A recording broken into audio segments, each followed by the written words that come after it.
Wasn't expecting to come up. Now, look, I know exactly what y'all are thinking. Did this guy get those glasses specifically so he could look like Jeffrey Dahmer?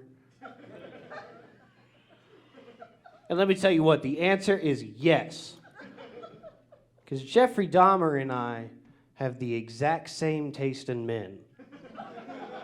And he was pretty successful with them too, if y'all know anything about that, right? Yeah, you know, Jeffrey Dahmer and I both like guys who are easily dismembered. Now guys, in all seriousness, I am on Grindr, right? And when I got on Grindr, like fresh out of high school, started hooking up with this one couple. Nice guys, right?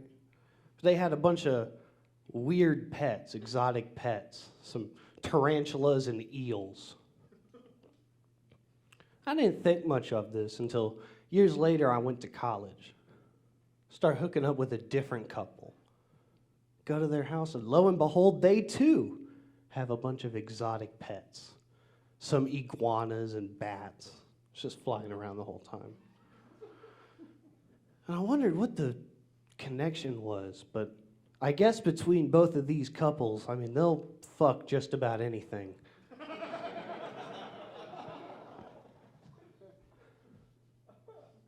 Went to Washington, D.C. recently, and I found out there's an organization there that collects data about social sciences called the Pew Research Center. Y'all heard about this, right? Yeah, well, it's certainly not as cool as the organization in Dallas that collects data about gun sciences, the Pew Research Center.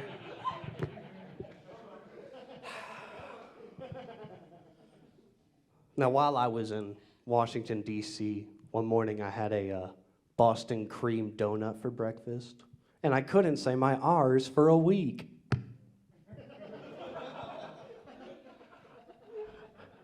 I also got the strange urge to beat up a Vietnamese man in the Dunkin' parking lot, but that could have been unrelated.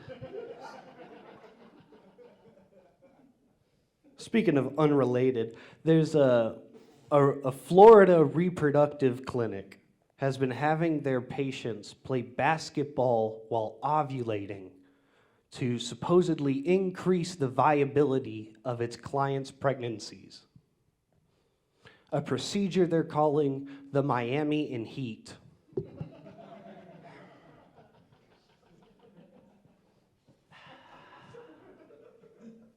Y'all excited for the holiday season? Did y'all hear that the International Spanish Speakers Society has decided that for the entire month of December, they're going to remove all gendered language to celebrate Christmas? Yeah, and an act they're calling the First Noel.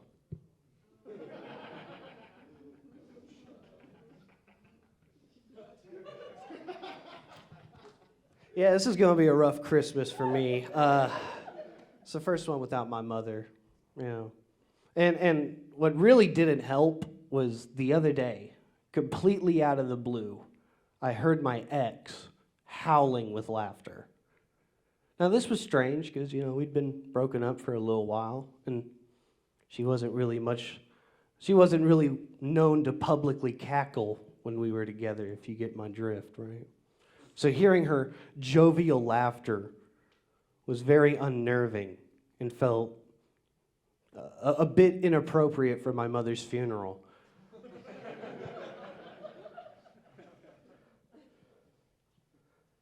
Yeah, but my mom loved Christmas. She and my sister had this holiday tradition where instead of going out and singing holiday tunes and hymns, they'd go out and sing songs from Rhymes and Reasons.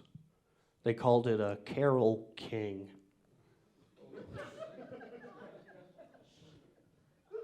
That was for you, ma'am. Honestly, I knew you two would get that joke.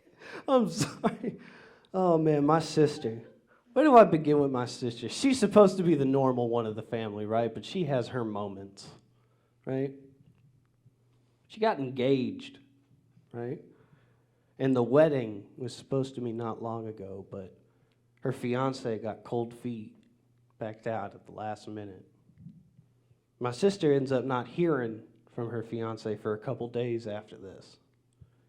She calls me up. She's like, "Hey, Davy, can we go check up on him?" Blah, blah, blah. And of course, I'm a good brother, so I said, "Yeah." And he owed me $2,500, so figured it was worthwhile to go check it out. And we get there, door's locked, so sister puts a key in, and as soon as she opens it, she sees that her fiance had hung himself in the foyer, right there. Now, I was obviously heartbroken. This is terrible. I'm not getting that $2,500 back. But my sister almost looks annoyed, has this kind of pouty look on her face. Without skipping a beat, she goes, "So the man could tie a knot."